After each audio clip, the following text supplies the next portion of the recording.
Então, relembrando a equação que a gente viu na aula anterior, era x de t igual a cosseno de ômega t mais φ. E vamos relembrar aqui, ó. O x era a posição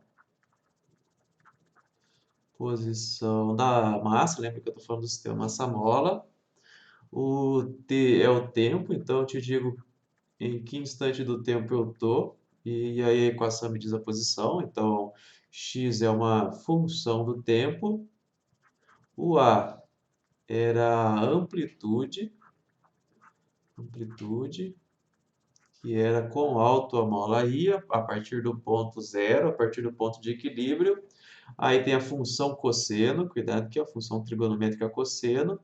Lembra que esse argumento do cosseno não está multiplicando o cosseno, quer dizer, avalie o cosseno nesse valor aqui, ó. Calcule o cosseno utilizando esses valores, é isso que quer dizer. O ômega era a frequência angular.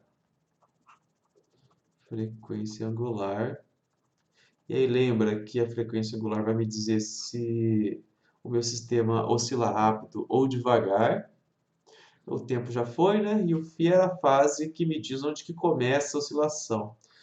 Que me diz se eu começo lá em cima, no meio, lá embaixo. Fase é isso, né? Onde é que você vai começar a oscilação.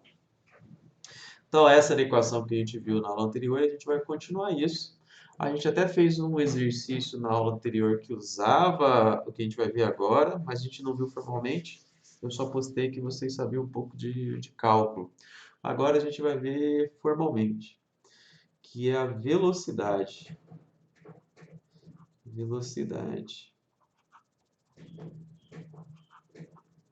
E aí, como vocês já fizeram o resumo de velocidade, acredito que vocês não vão ter dificuldade nisso, não. Mas para encontrar velocidade, ó, eu tenho a posição aqui. Essa aqui é a posição em função do tempo. Lembra, eu tenho o sistema massa-mola, que é uma mola e uma massinha. E aí eu sei a posição dela em função do tempo. Agora, o que eu quero saber? Se eu sei a posição em função do tempo, eu posso tentar encontrar a velocidade. Aí eu lembro lá da física 1, que eu defini a velocidade como a derivada da posição em relação ao tempo. Então, se eu quiser saber a velocidade dessa massa, é só eu pegar essa equação que eu tenho e derivar em relação ao tempo.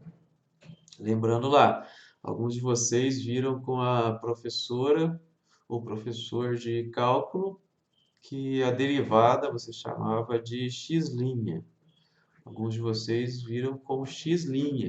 Não usem mais essa notação, ela é ruim. Por que ela é ruim? Porque não tem como eu saber em relação ao que eu estou derivando. Estou derivando em relação ao tempo, mas eu poderia estar derivando em relação ao ômega. Se eu uso o x como tracinho, eu não sei em relação ao que eu estou derivando. Então, eu costumo utilizar essa nova notação, essa notação para derivada. Usa dx a dt, não usa o tracinho. Está errado o tracinho? Não está, mas ele não está completo. Então, vamos derivar aqui a função x para encontrar a velocidade. Como é que eu faço isso? Vou lá e vou substituir o x por tudo isso que eu tenho. A cosseno de ômega t mais φ. E agora, como que eu derivo uma função grande dessa? Você provavelmente aprendeu a regra da cadeia. E aí tem duas maneiras de você fazer a regra da cadeia. Tem aquela que é meio que o truquezinho, que você pega o de fora, a derivada do de fora, vezes a derivada de dentro. Não sei se vocês lembram disso. Derivada de fora, vezes a derivada de dentro. O que é o dentro que eu estou falando? É esse aqui, ó. Esse é o dentro. E esse é o fora. Então, você aprendia lá o truquezinho para você calcular a regra da cadeia. Você derivava o de fora e multiplicava pela derivada do de dentro. O que eu quero dizer com isso? Eu vou derivar o de dentro aqui primeiro. Então, eu vou derivar de ômega t mais φ a dt. Esse é o de dentro, que vai dar, ó, a derivada φ é constante, é zero, derivada de ômega t é o próprio ômega, vezes a derivada do de fora. Derivada do de fora seria a derivada de A cosseno. Esse era o truquezinho que você aprendia. Derivada de cosseno é A é uma constante, pode sair para fora da derivada, então vai ficar a derivada só da função cosseno, a dt. Derivada do cosseno é seno ou é menos seno? Aí usa aquele truquezinho, técnica mnemônica. Derivada de cosseno é com troca de sinal, derivada de seno é sem troca de sinal. Então, derivada de cosseno é com troca de sinal, fica menos a seno. Então, o que que eu faço aqui, ó? Só que é o seno de todo esse argumento, tá? Só não anotei para não confundir a cabeça um pouquinho. Então, se eu quiser derivar isso, vai ficar velocidade vai ser igual a derivada do de dentro vezes a derivada do de fora. Menos a seno de ômega t mais φ. Aqui. Então, como é que fica a velocidade? Velocidade, vou só organizar os termos. Menos a ômega seno de ômega t mais φ. Então, derivei a velocidade, a posição em função do tempo. O que eu fiz? Usei a regra da cadeia. Aí eu lembro derivado de fora vezes a derivada de dentro. E aí eu chego no resultado. Provavelmente é assim que a maioria de vocês viu a regra da cadeia. Como é que eu vou fazer a regra da cadeia da maneira formal, tá? Como que eu escreveria ela de uma maneira formal? Eu vou pegar, ó, vai dar o mesmo resultado. É só que uma é mais formalmente correta, a outra é mais um truquezinho para você lembrar. Como que eu fazia aqui, ó? Eu tenho a função a cosseno de ômega t mais φ. Aí eu pego o argumento do cosseno, pego isso aqui, ó, e digo que isso aqui é u. Então agora eu tenho duas funções. Eu tenho a função u que depende de t, ou seja, u é u de t, e eu tenho a cosseno de u, porque eu chamei tudo isso de u. Então fica a cosseno de u. E essa função aqui ela depende de u. Então eu tenho uma função que depende de t e uma função que depende de u. Como é que eu vou fazer derivada, velocidade? É igual a derivada da posição, que é uma função do tempo, em relação ao tempo. Eu vou fazer a derivada de x de u du vezes a derivada de u de t dt. Ou seja, essa que é a regra da cadeia, a maneira formal, tá, de escrever. Fiz a regra da cadeia.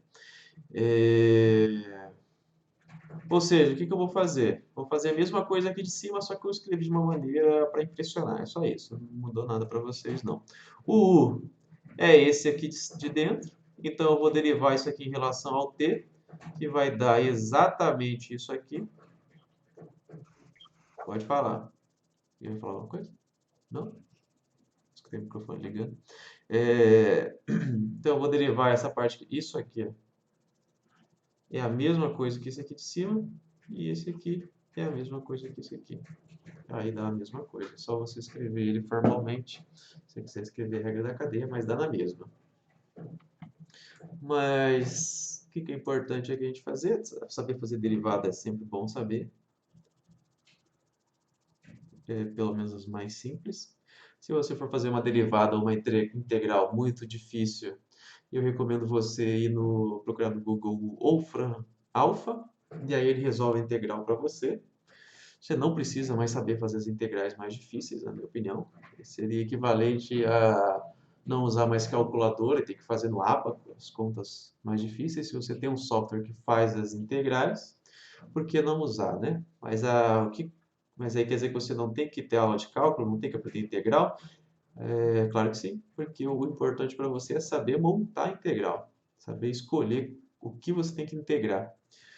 Essa é a parte importante do cálculo aqui. A conta em si, na minha opinião, não é a mais importante. O importante é você saber o que colocar no programa para resolver. E acredita ou não, essa é a parte mais difícil. Essa é a parte que você entende o que quer dizer integral ou derivada.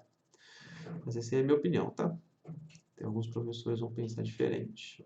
Não quer que vocês façam as integrais mais difíceis do mundo. Eu discordo. Então, o que a gente viu? Velocidade igual a menos a ômega de seno de ômega t mais φ. Então, encontrei a velocidade em função do tempo. Se eu quero saber a velocidade da minha massa, eu utilizo essa equação aqui. Aí vai ter uma propriedade que sai direto daqui, que é a velocidade máxima. Então, é a velocidade máxima. Em módulo, tá? Eu estou falando aqui. A velocidade máxima, olhando essa equação, você tem que saber interpretar o que é uma função seno. A função seno e a função cosseno, elas vão de menos 1 a 1. Então, seno e cosseno, elas vão de menos 1 a 1. Essa é a função seno e cosseno, o valor delas vai só de menos 1 a 1. Não passa disso. É bom você saber isso de cor. Isso aqui é bom você saber. Seno e cosseno vai de menos 1 a 1. O valor dela não muda, não passa desses limites. Então, se eu quiser saber o valor máximo aqui, é só pensar. Ou vai ser seno igual a 1 ou seno igual a menos 1. Então, para eu descobrir a velocidade máxima, é só eu substituir seno igual a 1 ou seno igual a menos 1. Como eu já tenho o sinal de menos, a velocidade máxima vai ser quando o seno for menos 1. Ou seja, a velocidade máxima que eu tenho é isso aqui, ó, esse pedacinho, o que acompanha o seno. Então, a velocidade máxima vai ser a ômega. Então, se eu quiser saber a velocidade máxima, eu só multiplico a amplitude pela velocidade angular. Dessa maneira, eu já consigo encontrar a velocidade máxima que o objeto vai ter. Vamos pensar aqui, ó, no desenho da mola. Vou desenhar aqui a mola para a gente. Então, tá aqui a mola. Vou desenhar ali alguns movimentos. Isso aqui é bom você perceber. Aí ela volta.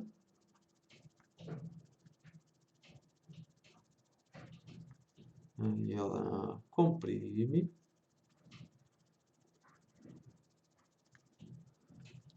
Aí ela estica.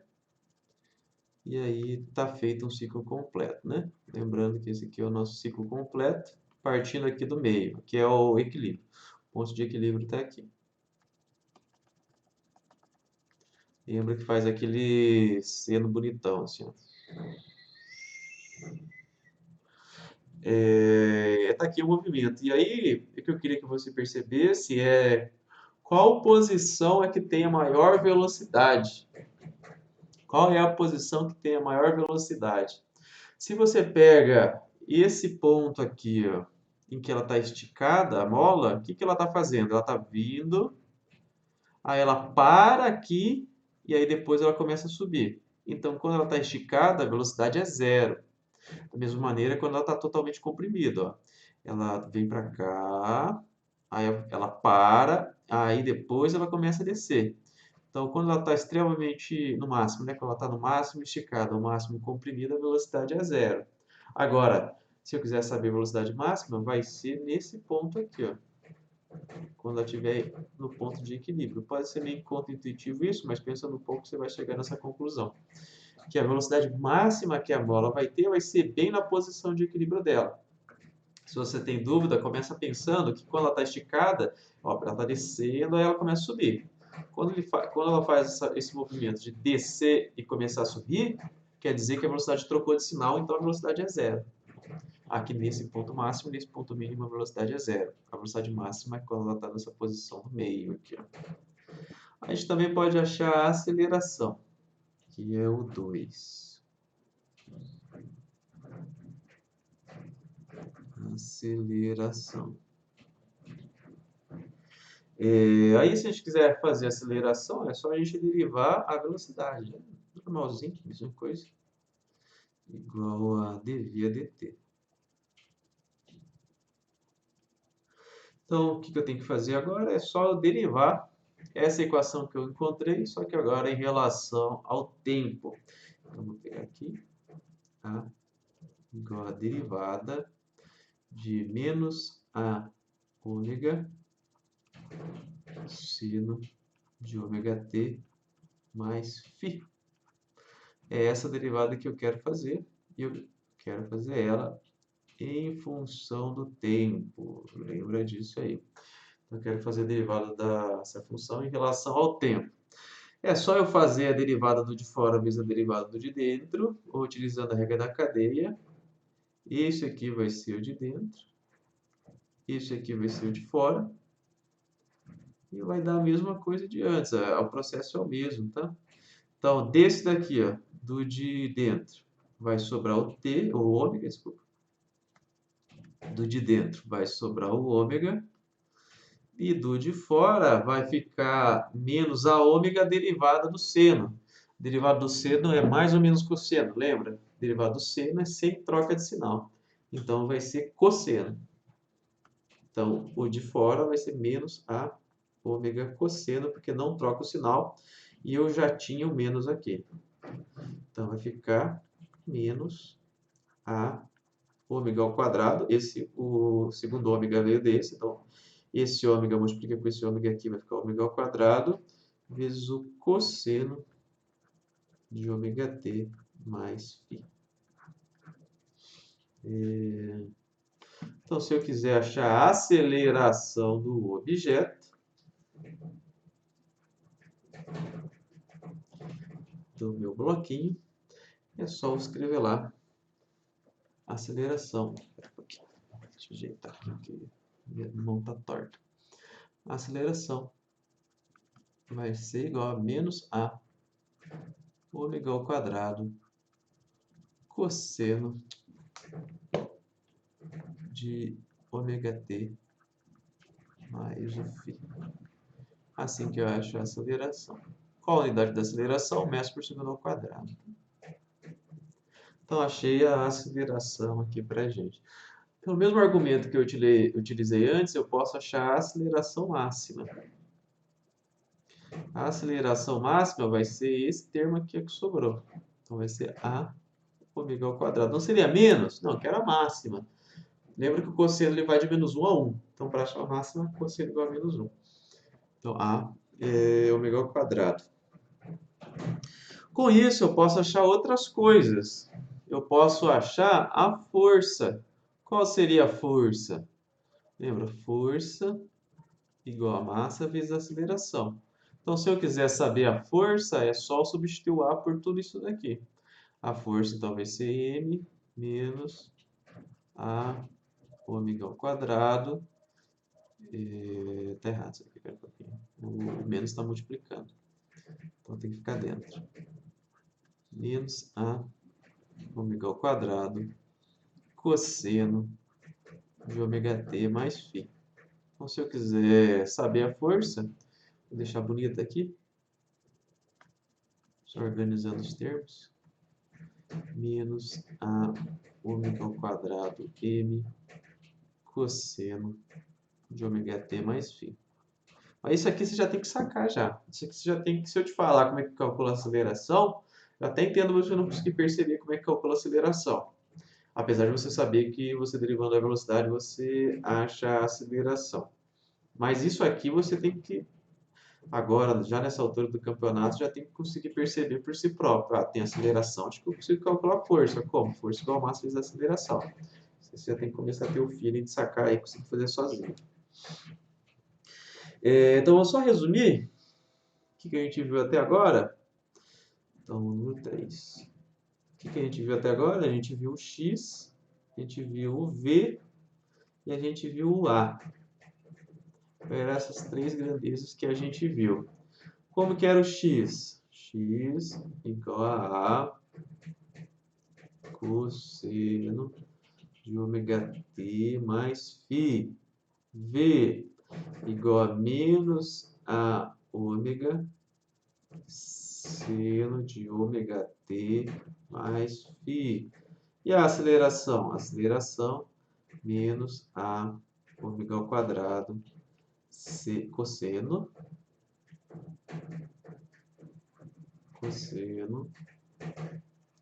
de ômega t mais φ. Tem que decorar tudo isso? É claro que não.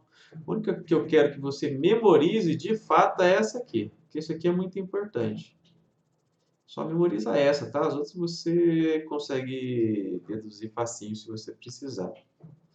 Essa aqui, a de cima, é a importante. Por que que é importante? Não é bem decorar, mas por que que é importante você tentar memorizar ela?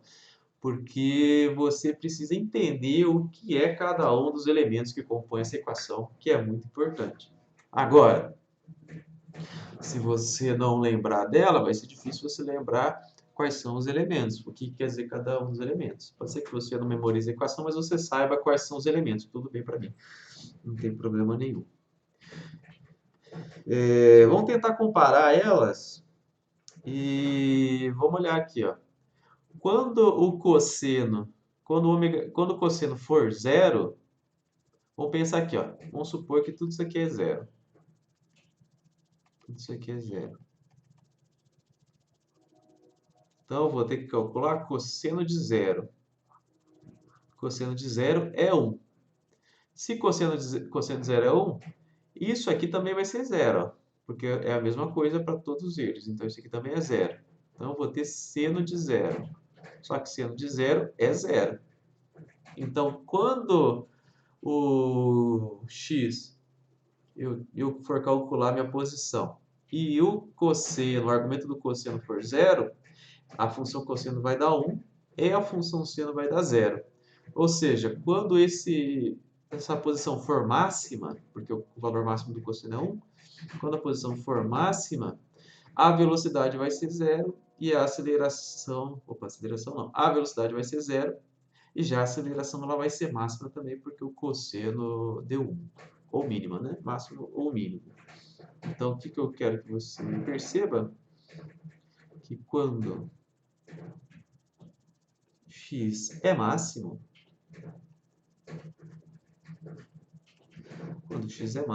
a velocidade é zero, que foi o que a gente discutiu aqui, ó. Quando x é máximo, a velocidade é zero.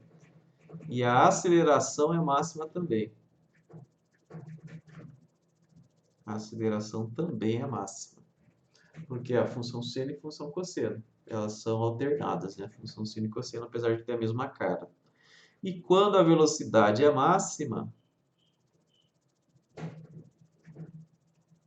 o que eu vou ter?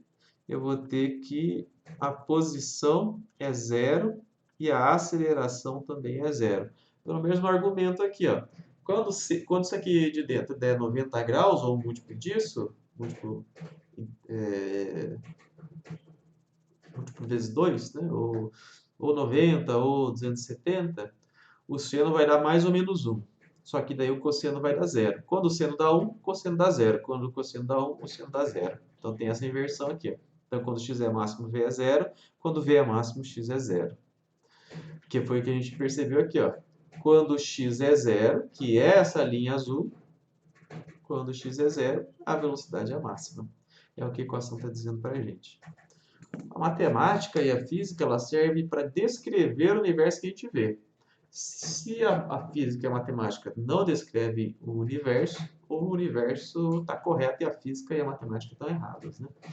E aí a gente muda a matemática e a física. Por isso que isso aqui, essas equações, elas têm que representar exatamente o que a gente vê. Senão estaria errado.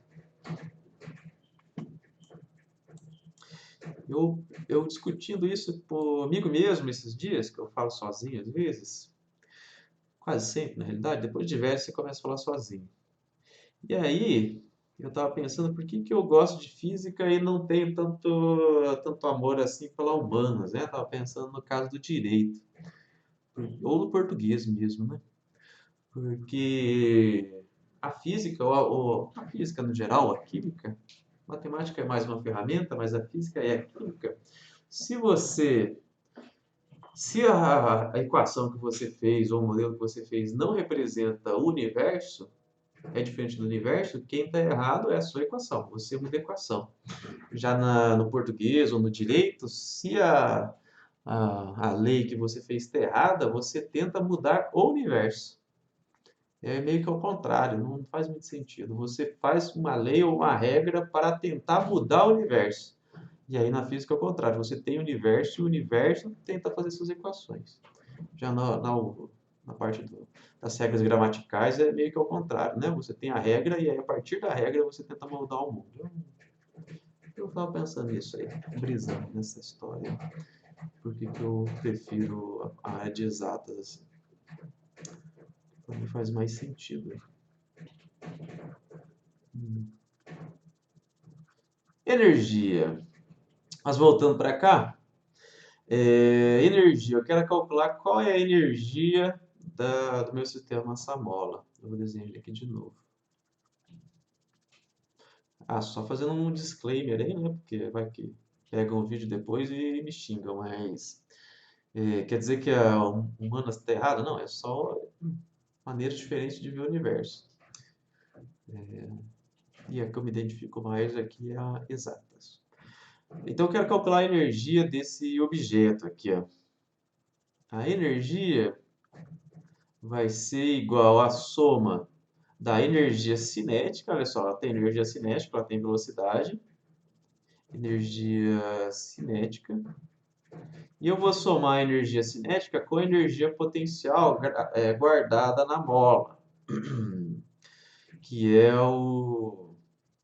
a equação padrão para a gente calcular a energia mecânica. Eu vou até escrever aqui. Energia mecânica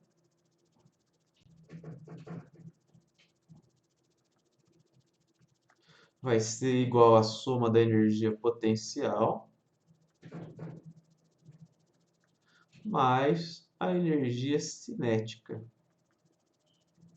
É isso que eu vou fazer para calcular a energia total do meu objeto aqui, da minha massinha que se move. Então, a energia mecânica é potencial mais a cinética. A energia cinética, você já está velho de ver ela aqui, já está cansado, ela é mv ao quadrado sobre 2. Essa aqui já sabe de cor. A energia potencial é armazenada na mola, talvez você não lembre, mas eu tenho certeza que você já viu. Ela é kx quadrado sobre 2. Deixa eu mudar aqui. Vou mudar esse K de energia cinética para não confundir, tá? Porque eu vou utilizar o mesmo símbolo. Então, ao invés de K, eu vou utilizar o EC de energia cinética. E K é só o K da mola. Então, a energia potencial é kx ao quadrado sobre 2. Então, repetindo aqui, estou querendo calcular a energia mecânica, que é a energia total dessa massa. Eu sei que a energia mecânica é a soma da energia potencial mais a energia cinética. Energia cinética é mv quadrado sobre 2. E energia potencial é kx quadrado sobre 2. Lembre que esse K, o K da mola, não é o K de energia cinética. Por isso que eu troquei o K de energia cinética para que você não confunda. Então, se eu quiser calcular a energia da mola, eu preciso fazer K x ao quadrado sobre 2 mais mv ao quadrado sobre 2. É isso que eu vou fazer. Quero calcular a energia da mola. Esse x é aquele x que a gente sempre calcula. X igual a cosseno de ômega t mais φ. Esse é o x. E o v? O v a gente acabou de calcular. O v é igual a menos a ômega seno de ômega t mais φ. A gente acabou de calcular. Eu preciso elevar os dois ao quadrado, porque na equação ele está ao quadrado. Então, o que vai acontecer com isso aqui? Vai ficar a cosseno ao quadrado de ômega t mais φ ao quadrado, né? Cuidado para onde você coloca o quadrado. O quadrado do cosseno vai ser aqui, ó. Pera aí, até que deixar mais bonito. O quadrado é aqui, ó. O que acontece se eu escrever assim, ó? Vou escrever aqui do cantinho de verde. Qual é a diferença de eu escrever cosseno de ômega t mais φ ao quadrado e cosseno quadrado de ômega T mais φ. Isso aqui, ó, esse da direita, ele é o cosseno de ômega T mais φ, vezes o cosseno de ômega T mais φ. Já esse aqui, ó, ele é cosseno de ômega T mais φ. E o que eu estou elevando ao quadrado é o ômega T mais φ. Então, é um cosseno só em que o argumento está ao quadrado. Então, se eu escrever desse jeito, eu estou dizendo calcule o cosseno e eleve ao quadrado essa função aqui. Se eu escrever dessa maneira, eu estou dizendo calcule o cosseno vezes o cosseno, que é o que a gente quer, cosseno vezes o cosseno. Para velocidade, eu quero a velocidade ao quadrado. Então, a velocidade ao quadrado vai ser, ó, menos com menos dá mais, a quadrado, ômega ao quadrado, seno ao quadrado de ômega t mais φ. Então, o que eu fiz? Só elevei ao quadrado e aí eu vou substituir aqui, tá? Por quê? Porque eu quero calcular a energia total, que é a energia potencial mais a energia cinética. Então, a energia total vai ser igual a K sobre 2, A ao quadrado, cosseno quadrado de ômega t mais φ.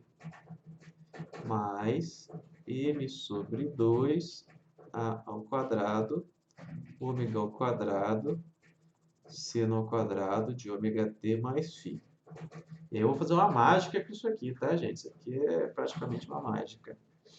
Mas eu vou relembrar que, relembrando aqui, ó, que ômega ao quadrado é igual a K sobre M, que foi como eu escolhi chamar de ômega ao quadrado K sobre M. Ó, percebe que eu tenho ômega ao quadrado aqui. Então, eu vou trocar isso aqui por K sobre M. O que ficou? Vou trocar isso aqui por K sobre M. Porque a energia é igual a K sobre 2, A ao quadrado, cosseno ao quadrado de ômega t mais φ, mais M sobre 2, A ao quadrado, K sobre M, seno ao quadrado de ômega t mais φ. Tenho massa em cima e massa embaixo, posso cortar. Vai ficar assim. K ao quadrado sobre 2, cosseno ao quadrado de ômega t mais φ, mais K, só estou reorganizando os termos, ao quadrado sobre 2, seno ao quadrado de ômega t mais φ. Tenho, o que eu tenho? Eu tenho Ka ao quadrado sobre 2 nos dois termos, então vou colocar em evidência. Agora começa a mágica. Ó. Tem isso aqui nos dois termos, vou colocar em evidência. Então, a energia vai ser igual a K ao quadrado sobre 2, que multiplica cosseno ao quadrado de ômega t mais φ, mais seno ao quadrado de ômega t mais φ. E aí eu faço aquela regrinha trigonométrica que você aprendeu lá para o vestibular ou para o Enem. E eu percebo que tudo isso aqui é 1. Seno ao quadrado mais cosseno ao quadrado é 1. Então, eu posso cortar todo esse termo grandão e substituir ele por 1. Ou seja, qual é a energia do meu sistema massa-mola? K ao quadrado sobre 2. Olha que mágica bonita aqui que eu fiz. Então, se eu quiser saber qual é a energia do sistema, pego a constante da mola, multiplico por A ao quadrado e divido por 2. Olha que mágica bonita que aparece aqui. E aí a gente pode chegar a uma conclusão muito importante aqui. Ó. A amplitude é a amplitude, não muda. O K é o K da mola, depende só da mola. O que eu concluo? Que a energia é constante, como deveria ser. A energia se conserva. É constante. Energia constante, energia se conserva. como deveria ser, consigo provar só utilizando as equações. Olha que bonito que ficou. Então, se eu quiser calcular a energia, K ao quadrado sobre 2. Então, a gente termina a primeira parte das oscilações, a gente vai ver oscilações ainda na parte de ressonância e oscilação amortecida um pouquinho, mas primeiro a gente vai fazer alguns exercícios só para recapitular tudo que a gente viu. Vai ser bem facinho, escolher os exercícios bem tranquilos que a gente vai fazer.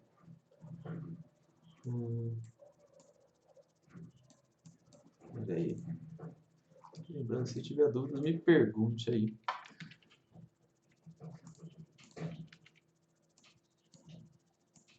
Mas ele é bem tranquilinho. Como que é o exercício agora? Agora é o 3. Ele fala assim, qual é a aceleração máxima de uma plataforma que oscila com uma amplitude de 2,2 centímetros? Então, vou anotar aqui já. Amplitude igual a 2,2 centímetros, que é igual a 0,022 metros. E uma frequência de 6,6 Hz. E aí eu te pergunto aí, qual é a aceleração máxima? Qual é a aceleração máxima? E aí eu olho nas minhas anotações que eu fiz lá atrás e a gente viu que a aceleração máxima,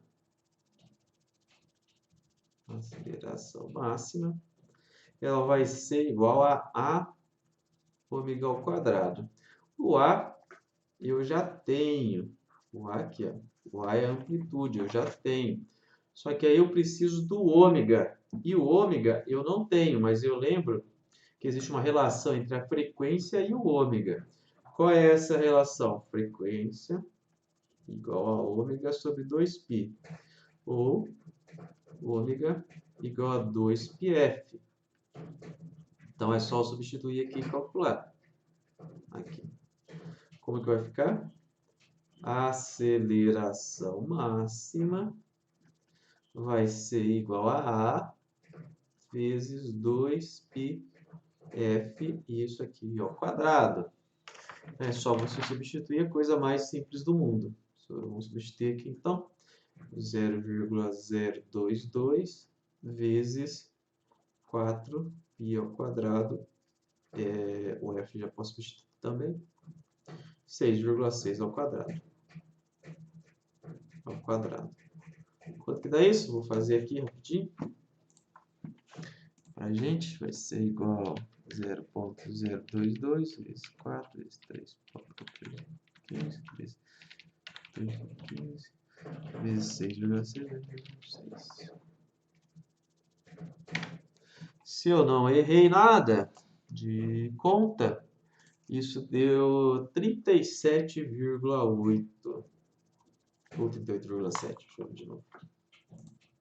37,83. O quê? Qual é a unidade que eu vou colocar aqui? A aceleração, metros por segundo ao quadrado. Resolvido o número 3. Beleza, né? Só aplicação direta de equação. Geralmente no Hardy, quando você tem uma bolinha só, é aplicação direta de equação. Só para treinar o que a gente já viu. Vamos para o próximo aí, que é o 29. Tão fácil quanto. 29. 29 acho que eu já coloquei em prova já. Tem uma galerinha que errou. 29 é assim, ó. Determine energia mecânica de um sistema bloco-mola com uma constante elástica de 103 newtons por centímetro e uma amplitude de oscilação de 2,4 centímetros. Então, ele já me diz aqui, ó, fazendo mise en place do nosso exercício. A amplitude é 2,4 centímetros, que é igual a 0,024 metros.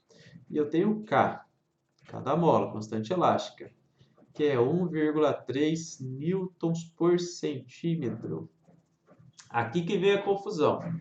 Você multiplica por 100 esse valor ou você divide por 100 para você encontrar ele no sistema internacional Newton por metro. Essa é uma questão que muita gente se confunde, mas aí para você conseguir interpretar, você tem que interpretar o que Newton por centímetro significa. Newton é força, centímetro é distância. O que isso aqui quer dizer para a gente? Quer dizer que se você puxar 1 centímetro, você tem que fazer uma força de 1,3 newtons. Então, se você puxou 1 centímetro, 1,3 newtons. Se eu quero puxar 1 metro, eu vou ter que fazer mais ou menos força. Para puxar 1 centímetro é 1,3 newtons. Se eu quero puxar 1 metro, vai ser mais ou menos força? Mais força, porque a mola, quanto mais se estica, mais força você tem que fazer. Então, para 1 metro que eu tenho que esticar, vai aumentar, então eu multiplico por 100. Sem decorar fórmula, sem nada, você consegue perceber, só analisando a sua unidade, você consegue perceber que você deveria ter multiplicado por 100 em vez de dividir por 100. Tá feito, né? Agora é só a gente calcular a energia mecânica do sistema. A gente acabou de calcular a energia mecânica do sistema. Energia mecânica é igual a K vezes A ao quadrado sobre 2. Foi isso que a gente acabou de ver. Só vou substituir os valores. O K é 130, o A é 0,024, daí eu tenho que fazer ele ao quadrado e dividir isso aqui por 2. Então é só eu jogar na calculadora. Isso aqui dá 130 vezes 0,024 dividido por 2. Isso aqui me deu, se eu não errei a conta, 0,0374. E aí, qual que é a unidade que eu uso para essa energia? Energia no sistema internacional é sempre em joules. Essa é a resposta do 29. Acho que o 29 está na lista de vocês. Olha como ele é facinho de fazer. Quanto tempo você demorou para fazer? 1 minuto. Se você souber o que fazer, né? Se não souber, aí demora mais. Vamos para o último, até antes da gente avançar. Acho que vai acabar terminando a aula um pouco antes hoje. Vamos fazer o último aqui, antes da gente avançar no conteúdo. Até que não faltam tantas coisas assim para ver. E esse aqui é o 30. O 30 tem algumas maneiras diferentes para fazer. Eu vou fazer a que eu prefiro mais, tá? Ele fala assim para a gente: um sistema oscilatório bloco-mola possui energia mecânica de 1 joule. Então já vou fazer o mise en place antes de fazer o exercício. Então a energia mecânica é 1 joule. A amplitude é de 10 centímetros, que é igual a 0,1 metros. E a velocidade máxima é igual a 1,2 metros por segundo. É isso que o exercício fornece para a gente. Aí ele pergunta para a gente aqui, ó, letra A. Qual é a constante elástica da mola? Letra B. Qual é a massa desse bloco? E a letra C. Qual é a frequência de oscilação? Então é isso que o exercício dá para a gente. Ele dá algumas informações e ele faz uma série de questionamentos para a gente aí. Não tem uma maneira única de resolver, eu vou fazer que eu gosto mais. Letra A. Vamos pensar aqui, ó, no meu sistema bloco-mola. Lembra que ele estica e ele comprime. Ele estica e ele comprime. Vou imaginar aqui, ó, tá esticando. Estica e ele comprime também. Esses são os 3 limites que eu tenho do movimento, né? Estica, comprime. Eu não desenhei todos os passos, mas você já sabe. Ele vem para cá, e quando chega aqui começa a subir, e depois ele desce. É isso que ele faz. Esse é o movimento do bloco mola. Vou pensar o seguinte aqui, ó. Quando eu estou esticado ao máximo, quando eu estou nessa situação aqui, ó, estou esticado ao máximo. Vamos lembrar que quando eu estou esticado ao máximo, a velocidade dele é zero nesse ponto. Velocidade é zero e x é máximo. Então, quando x é máximo, a velocidade é zero. Foi isso que a gente percebeu na aula de hoje. Se a posição dele está no máximo, aí a velocidade é zero, porque ele começa a descer, depois ele começa a subir. Então, ele troca essa velocidade. A velocidade está para baixo, depois ela está para cima. Nesse limite máximo, a velocidade é zero. Lembra que a energia total do objeto é energia potencial mais energia cinética. Só que nesse caso aqui, ó, nessa posição em específico, a velocidade é zero, então a energia cinética também é zero. Então, quando o x é máximo, eu consigo concluir que a energia mecânica vai ser igual à energia potencial naquele ponto. O que eu quero dizer com isso? Eu quero dizer que a energia mecânica vai ser igual a K vezes x máximo ao quadrado sobre 2. Mas por que antes eu coloquei a energia cinética? Porque isso aqui só vale para o x máximo. Se para qualquer x, aí eu preciso colocar energia cinética, porque quando ele não está nessa posição, aí eu tenho velocidade. Aí eu teria que colocar o termo da energia cinética. Só nesse ponto, em que x é máximo, que a velocidade é zero. Ou aqui em cima, né, que a velocidade também é zero. X. Então, o que eu encontrei? Que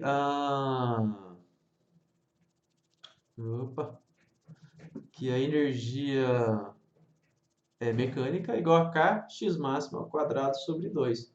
Só que x máximo a gente chama também de amplitude. Então, o que eu posso fazer aqui?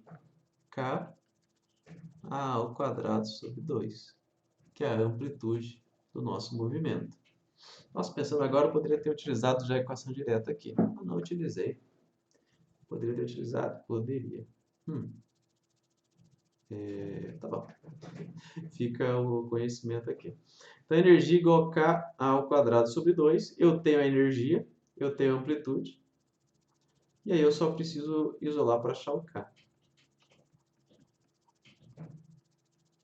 Eu quero achar o K. Vou isolar ele, vai ficar 2e dividido por A ao quadrado. Então, só preciso substituir. Dividido por 0,1 ao quadrado. Isso aqui me deu 200 joules. 200 joules. Deixa eu ver se eu errei nada. Acho que não.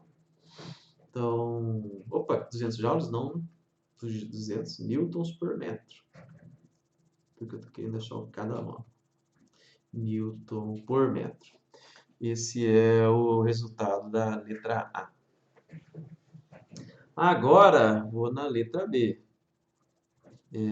Vamos pensar como é que eu vou calcular. Massa do bloco.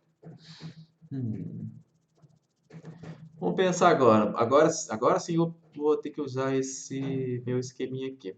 Eu já mostrei para vocês que quando x é máximo, a energia é kx máximo ao quadrado sobre 2. Agora, na posição de equilíbrio, vamos lembrar que nessa posição de equilíbrio, V é máximo. Máximo. Nessa posição, V é máximo e x é zero. Então, se eu for calcular a energia mecânica, que é a potencial mais energia cinética, como a energia potencial é kx quadrado sobre 2, nesse ponto, em que a velocidade é máxima, a energia vai ser só igual à energia cinética. Repetindo, na posição de equilíbrio, em que x é zero, para eu calcular a energia total, a potencial vai dar zero, porque o potencial é kx quadrado sobre 2 e x é zero, vai sobrar só a energia cinética. Então, eu vou ter que a energia também pode ser escrita como... vou fazer completinho. U mais energia cinética, só que nesse caso a potencial é zero, porque eu estou falando da energia cinética máxima. E energia cinética máxima vai ser quando a velocidade for máxima também. Então, quando a velocidade é máxima, a energia mecânica do sistema é equivalente a só mv² sobre 2, porque na posição que a velocidade é máxima, A posição é 0, então U vai ser 0. Então, o que eu encontrei? Que E é igual a M V máximo ao quadrado sobre 2. Ou seja, se eu quero calcular a massa, que é o que eu quero na letra B, é só eu isolar ela, vai ficar 2E dividido por V máximo ao quadrado. Isso aqui vai ficar 2 vezes 1 dividido por 1,2 ao quadrado. Aí a gente fazendo a continha, vai ficar 2 dividido por 1,2 dividido por 1,2, que vai ser igual a 1,39 quilogramas, porque é massa, né? A C, eu vou utilizar o seguinte, vou fazer a C aqui desse lado. A C eu vou fazer ela aqui. A C é o seguinte, eu quero saber o F, mas eu não sei o valor do F, justamente por isso que eu estava perguntando, né? Mas eu sei que ômega é igual a ômega ao quadrado é igual a K sobre M. E eu sei também que ômega é igual a 2π vezes o F. Essas duas coisas que eu sei. Então, se eu substituir esse 2πf aqui e isolar ele, eu consigo calcular a frequência a partir do K e do M, que foi que eu calculei na letra A e na letra B. Então, eu vou substituir 2πf ao quadrado igual a K sobre M, ou seja, F é igual a raiz de K sobre M vezes 1 sobre 2π. Então é só eu substituir os valores que eu encontrei antes e aí eu encontro a frequência. Aqui é M, aqui é 2π. Vamos fazer essa continha? Isso que vai ser igual a raiz de K. K deu 200.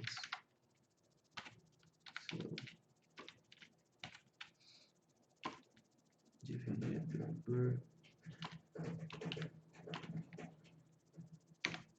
Se eu não errei a conta aqui, que eu fiz ao vivo, ela, a frequência vai dar 1,91 Hz, que é a unidade de frequência. Então, esses 3 exercícios que a gente fez, é só para a gente praticar as equações que a gente acabou de ver. Mas olha só, se você tenta fazer de bate-pronto, talvez você se confunda um pouco, porque são muitas equações, você precisa saber sequenciar elas, mas anota as equações importantes tudo numa folha só. E aí, se você precisar utilizar, o que você faz? Você olha. Você tem que saber trabalhar com elas, tem que saber o que é cada coisa. Esses eram os 3. E aí a gente vai para o assunto final da aula de hoje, que finaliza esse capítulo. Na verdade, são 2 assuntos finais, que é o movimento amortecido e o ressonância. Vou fazer um pontinho aqui para ele deixar o nome da tela. Pronto.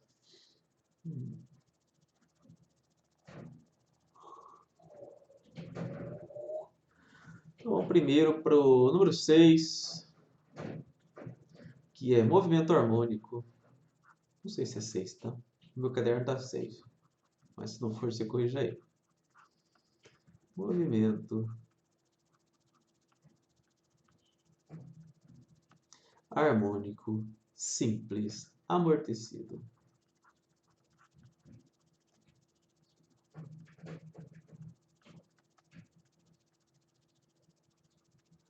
Então é o movimento harmônico simples, que é o que a gente viu, o MHS, movimento harmônico simples, só que agora ele é amortecido. O que eu quero dizer com amortecido? Quer dizer que ele vai ter atrito. Atrito. Então antes eu estava fazendo sem atrito e agora eu vou adicionar atrito no meu movimento. Vamos pensar aqui, ó, Como que eu tinha o meu objeto antes? Eu tinha o sistema massa-mola, desenho aqui. E aí ele ficava oscilando, né? Para cima e para baixo para sempre, nunca muda. Só que a gente sabe que na prática tem atrito. Então esse movimento não vai acontecer para sempre. Ele vai... Vou desenhar bem bonito aqui na realidade. Ele vai diminuindo. Cada vez mais a amplitude de movimento vai diminuindo. Então, vamos supor que eu estou aqui. Aí eu estico para cá. Aí eu volto para o centro.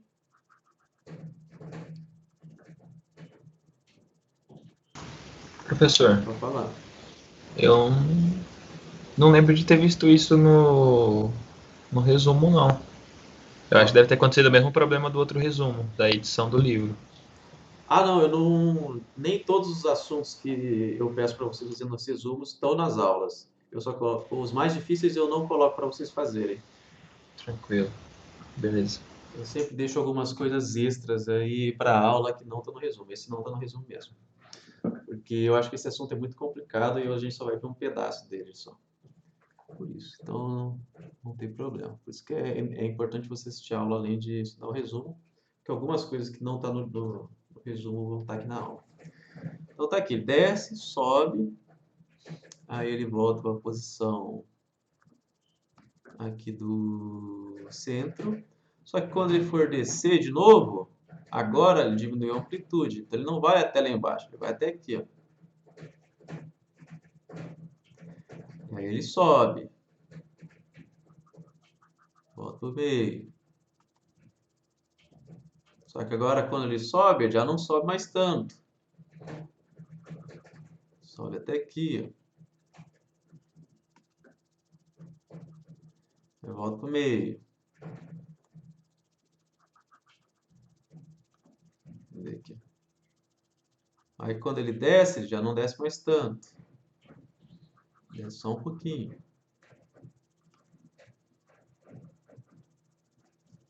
Aí volta pro meio.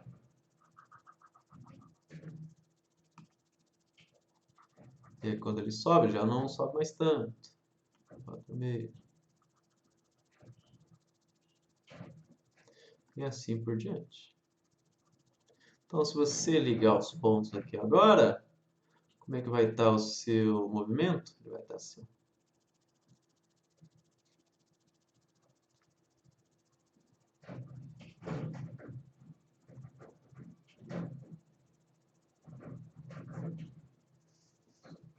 Aqui. Agora, ó, você percebe que quando você vai colocando atrito, a sua amplitude vai diminuindo.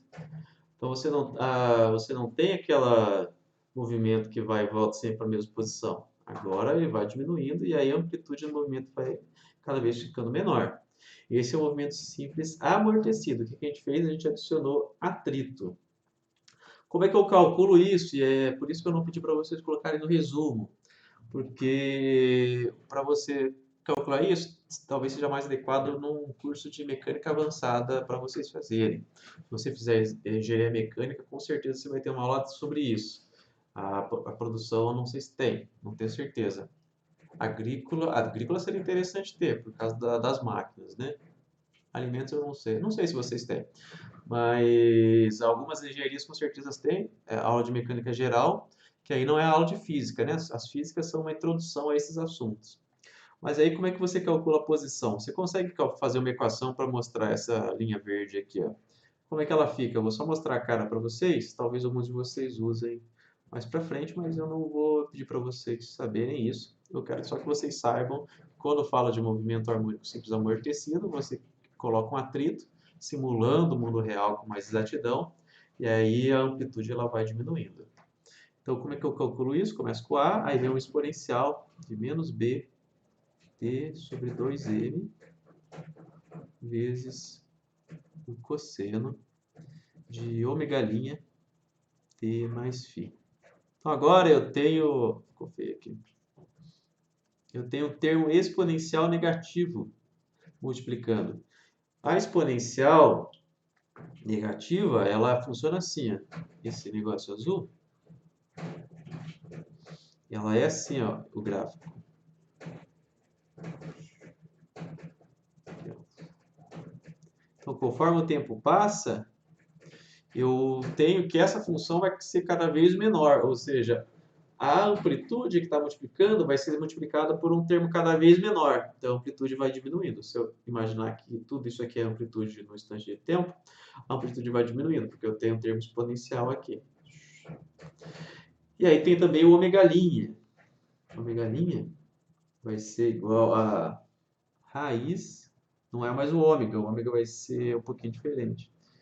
De k sobre m menos b ao quadrado sobre 4m ao quadrado.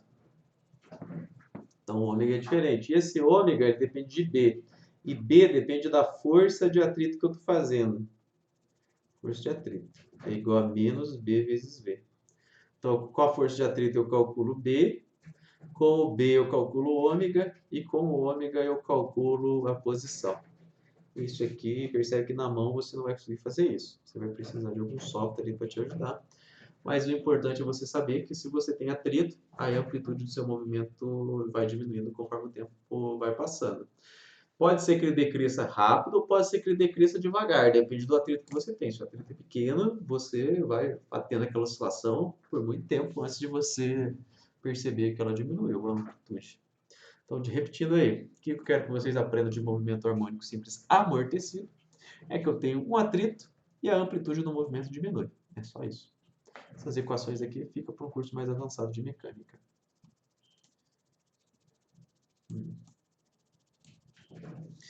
E aí, agora sim, a gente vai para o último assunto de hoje, que é a ressonância.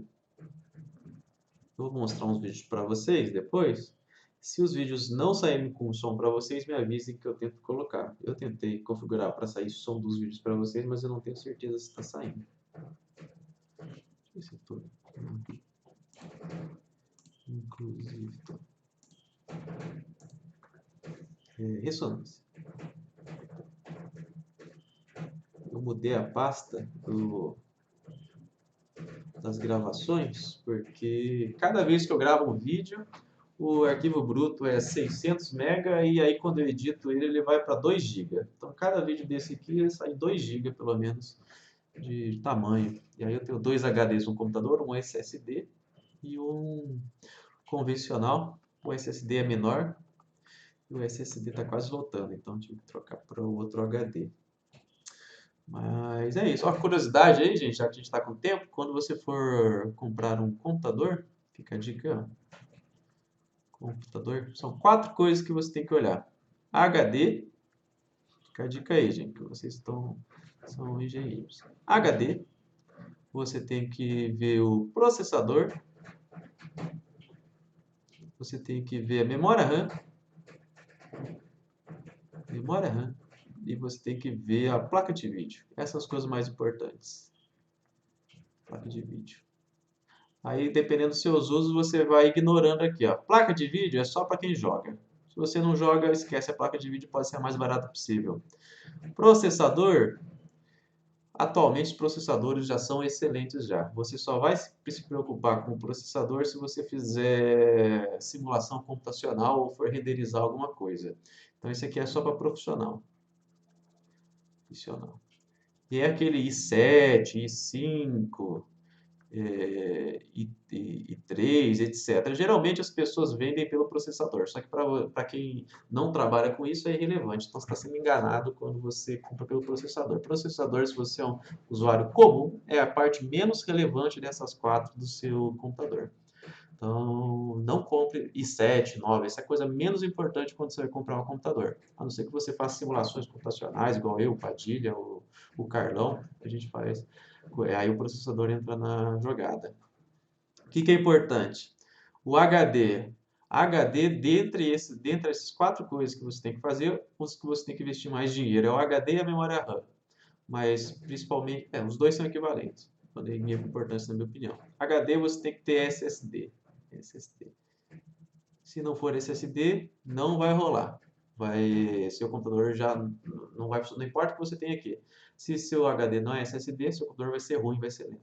Então, compre um SSD. E a memória RAM você tem que ter de pelo menos 8 GB no ano que a gente está vendo aqui. Se for menos do que 8 também vai dar problema, você abre 4 abas do Chrome e seu computador vai travar. Então aqui, ó, quando você for comprar um computador, fica a dica aí, ó. Essas são as duas coisas que você tem que olhar. O processador e a placa de vídeo. Placa de vídeo só se você joga jogos. E o processador é irrelevante. Qualquer processador atualmente é mais que suficiente para o que você for fazer. Fica a dica aí. Então, voltando para a aula de hoje, ressonância.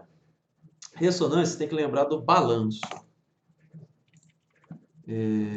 Balanço. Estou falando isso do computador ali porque ganhei um computador na universidade, um desktop, um laptop, só que ele não tem SSD e ele é um processador muito bom, é um computador ruim. O que adiantou? A memória RAM é ruim, o HD é ruim, não adianta nada ter um processador gigante.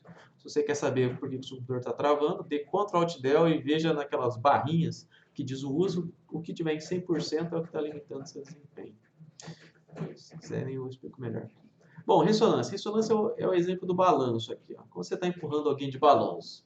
A pergunta que eu faço para você é se você tem que empurrar a criança ou seu amigo numa frequência própria ou você pode empurrar como você quiser. Pensa aí, você pode empurrar a criança como você quiser, no ritmo que você quiser, ou você sempre faz o movimento na mesma frequência, sempre no mesmo ritmo. E aí, se você já empurrou alguém no balanço, você sabe que para a pessoa ir mais alto, você tem que empurrar ela no ritmo. Ou seja, o seu movimento, a força que você faz, ela tem uma frequência. E aí, se essa força que você faz está de acordo com a frequência do balanço, percebe que não é qualquer frequência que você empurra que vai funcionar. A frequência ela tem que ser de acordo com a frequência natural do balanço. Então, a frequência que você empurra a criança, ela é determinada pela frequência do balanço. Então, qual que é a mensagem aqui? Os objetos, eles têm uma frequência natural de oscilação. Opa, sai daqui. Objetos, eles têm uma frequência natural de oscilação. Se você faz uma força no objeto, por exemplo, o balanço, na frequência natural de oscilação dele, a amplitude do movimento dele vai aumentar cada vez mais. Traduzindo, se você empurra o balanço na frequência correta, você aumenta a amplitude do movimento. Você consegue fazer a criança ir lá para cima, né? Mas se você não utiliza a frequência correta, você empurra de qualquer jeito, numa frequência aleatória, não aumenta a amplitude do movimento. Você não consegue empurrar a criança lá para o alto. É a mesma coisa, mesmo sozinho isso funciona, que você movimenta o pé para você se balançar, né? Então, se você não balança o pé no ritmo correto, você não consegue ir mais alto no balanço. Então, o que eu quero dizer para vocês?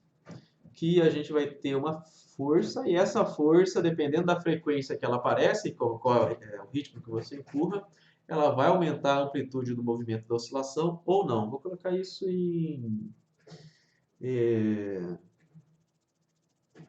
vou colocar isso em equações aqui, mas não precisa saber as equações.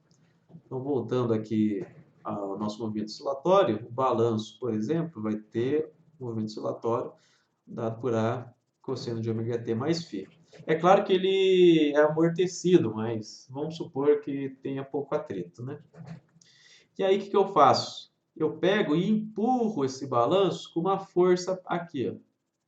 Empurro as costas da criança. Só que essa força não é constante. Imagina sua mão. Ela não é constante. Você empurra, depois você para de empurrar. Aí você empurra e você para de empurrar. Então, essa força, eu vou escrever ela como uma força F0 vezes um cosseno também. E agora vai ser um cosseno de ômega 0t. O que isso quer dizer, esse termo aqui? Ó? Isso aqui representa que a força que você está empurrando ela não é constante. Força constante seria você sair correndo e empurrando. Agora, se você está empurrando com a mão, quer dizer que a sua força muda. Essa força, vamos colocar ela oscilante no tempo, ou seja, ela é uma função cosseno. Você está fazendo assim com a sua mão. Ela também tem a frequência dela. A frequência dela é esse ômega 0. O ômega 0 é a frequência que você está fazendo com a sua mão. A frequência angular que você está fazendo com a sua mão. E aí que vem a ressonância. Se ômega 0 for igual a ômega, lembrando aqui, esse ômega aqui, o ômega é o ômega do balanço, o ômega 0 é o ômega da sua mão.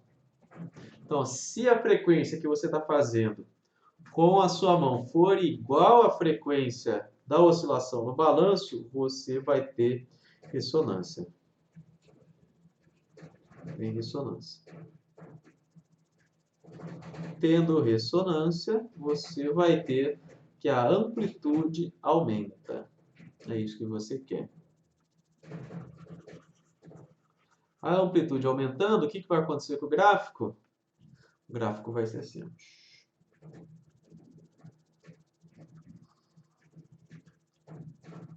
Aí o gráfico vai ser ao contrário do amortecido.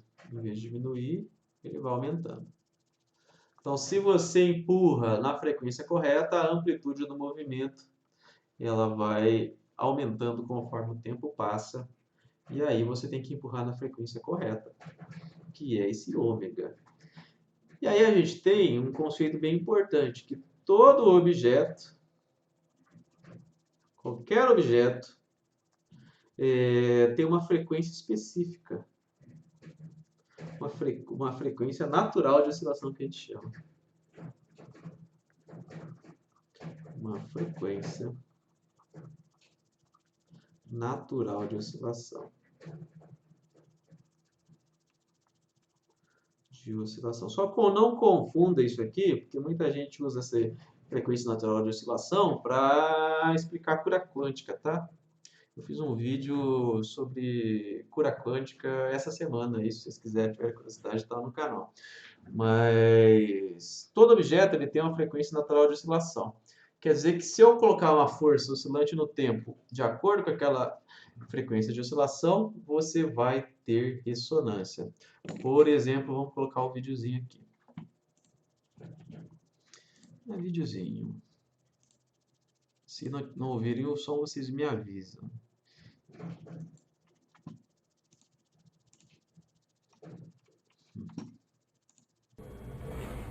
Se estiver sem som, vocês me avisam aí.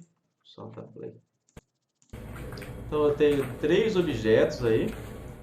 E aí a mesa vai vibrando. Os objetos eles têm tamanho diferente. Cada objeto desses, são 3, eles têm uma... Mudo. Oi? Quem falou comigo? Tá mudo. Tá mudo? Eita. Como é que eu faço aqui então?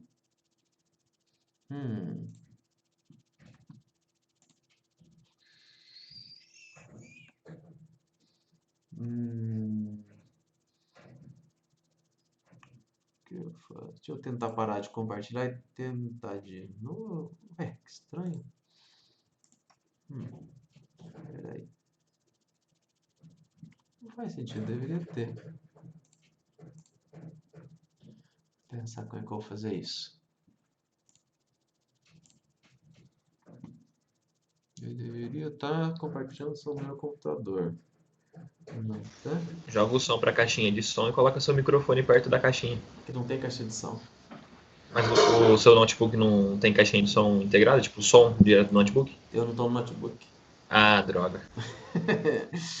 Tô pensando aqui. Pera aí, eu consigo já. É a última coisa de hoje, assim que eu mostrar meio que acaba. Eu estou usando várias coisas aqui, OBS, um negócio muito sinistro aqui a configuração. Mas deveria estar saindo com som. Que estranho. Captura de entrada de áudio. Quero fazer saída de áudio. Padrão. Aqui. Saiu, não? Nada. Então vai ficar sem som mesmo, gente. Não vou conseguir. Na internet vai estar com som. Aqui não estou conseguindo.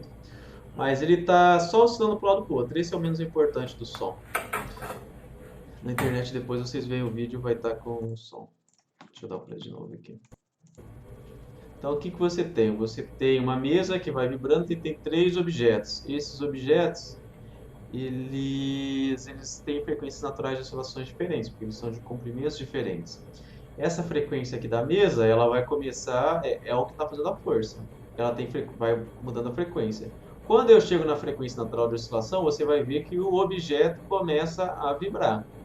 Um está vibrando e o outro não, porque eu estou na frequência natural de oscilação desse objeto grande aqui. Pode ser a frequência ou o múltiplo dela, tá? Ó, agora eu estou na frequência de oscilação do meio, que ele começa a vibrar.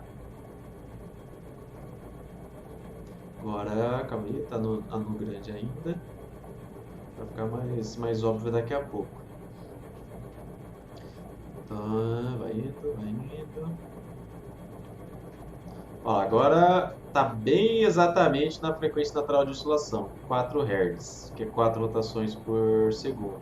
Você vê que você aumenta a amplitude bastante do objeto. Chegou exatamente na frequência natural de oscilação. Aí, conforme você vai aumentando mais essa frequência, você deixa de estar na frequência natural de oscilação do grande, e aí você não tem mais a ressonância. Olha, até para de vibrar, começa a parar de vibrar. Tá vendo? Agora, mais um pouquinho, vou chegar na do meio, no objeto meio. Percebe que ele parou de vibrar o grande. Então, não era só quanto mais vibrar, mais ressonância vai dar. Não existe isso. É a frequência exata que você precisa. Agora você vai ter, chegando na frequência do meio, obtendo ressonância no objeto do meio, que é 6,35 Hz, segundo os autores.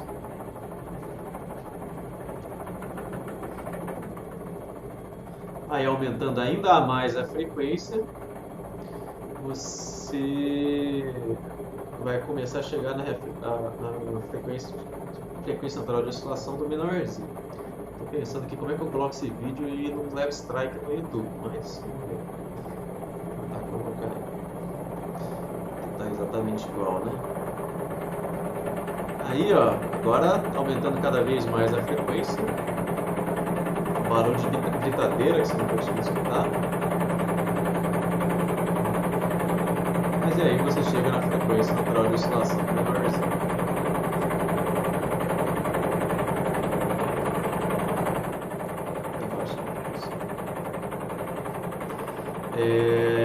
Mas qual que é a mensagem que eu quero passar aqui para vocês? O objeto, ele tem a frequência natural de oscilação dele, depende das dimensões do material que é feito, de várias coisas diferentes.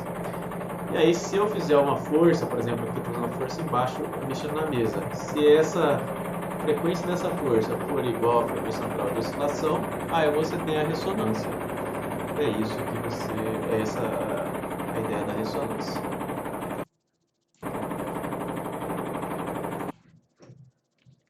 Aí, como um último exemplo, esse aqui sem som vai ficar meio sem graça, mas lá no YouTube provavelmente vai ter, que é o da taça de vidro. Every week, more Tá.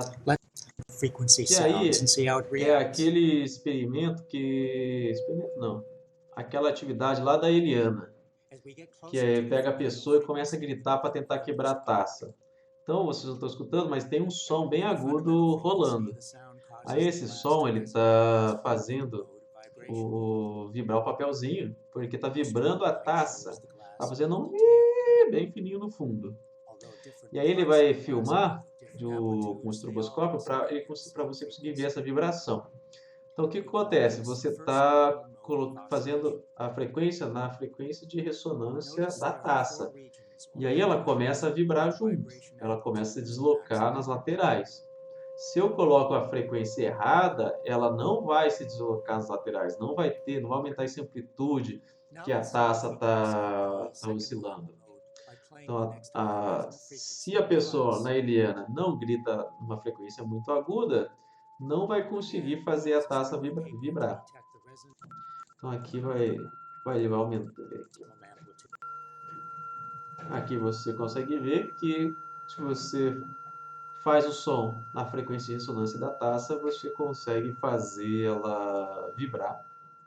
E aí, se você aumenta a altura desse volume que você está gritando ou cantando, aqui no vídeo é um gerador de som, você consegue quebrar a taça eventualmente. Esse era o desafio lá da Eliana, que acho que você ganhava um melocotão.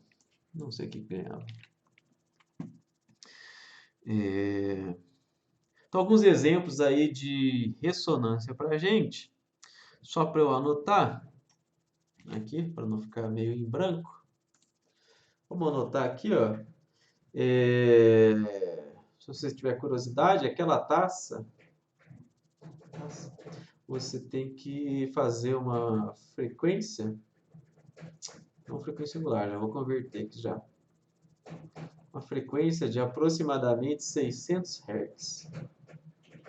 Já, se você tem, pra você ter uma ideia, uma guitarra, ela tem várias notas. E aí me contaram, eu sou péssimo em música, mas a nota Mi, ela é 330 Hz. Só para você comparar. Quer dizer, se você pegar dois violões ou duas guitarras e você toca uma corda, você vai perceber, se você tocar ela com força, você vai perceber que a outra guitarra, o outro violão, a mesma corda começa a vibrar também. Esse é um experimento que você pode fazer na sua casa aí. Se você tem dois violões, toca um perto do outro, toca só uma nota, tá? É só uma nota só. Você vai perceber que a mesma nota começa, a mesma corda começa a vibrar na outra guitarra sem você encostar nela, porque você está fazendo ressonância. E aí vai ser exatamente a mesma corda. E é isso, gente.